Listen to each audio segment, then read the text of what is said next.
Local coverage you can count on continues with Alyssa Ivinson and Pat Hoffman. You're watching WANE 15 News at Noon.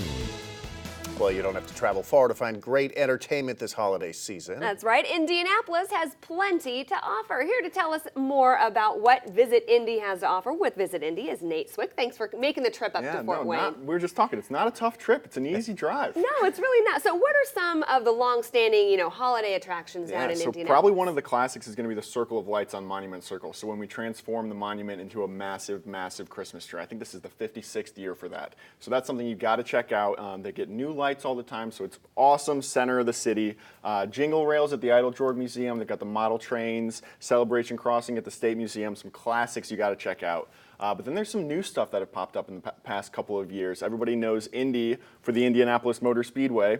And so they started this thing called Lights at the Brickyard, where you can actually drive your car across the yard of bricks out at the track, which is kind of like a bucket list event for anybody who's a racing fan or just a bucket lister. And this year, brand new, you can actually get out of your car, go up into the pagoda, and take a look at the lights from above, look at the track.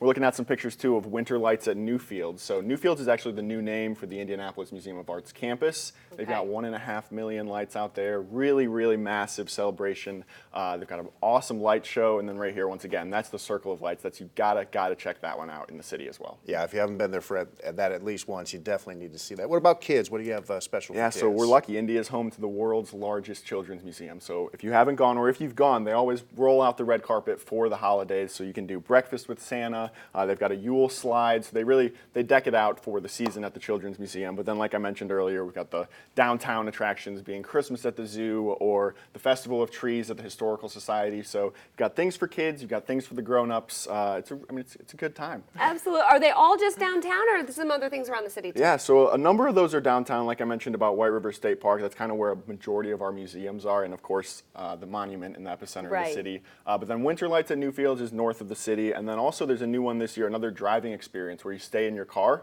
around the state fairgrounds and check out more than 1 million lights too. So we've got some downtown, but if you don't want to go all the way downtown, also Lights at the Brickyard out in Speedway. So you don't have to make the trek downtown, but I would recommend it because that monument is pretty impressive. Right. The Brickyard's cool though. Yeah, that is a great idea. And if you've never been to the Indy 500, this is kind of like a little teaser. Once you go, you'll have to come back next year. Next May, we'll see you there. Right. I run the Indy Mini and you get to kiss the bricks, but you have to run a lot too. So there's no running involved in this one. No running in this one. Better way. Well, certainly not a shortage of things to do. That's for sure. No, not at all. Thank you, guys. Yeah, Nate, thanks for coming in.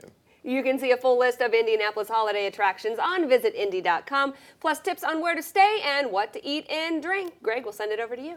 Well, we are looking at a little bit of sunshine, which is kind of a new thing for us. We're going to see that sunshine throughout the day. Temperatures expected to actually be above our average for this time of year, so we're doing pretty good.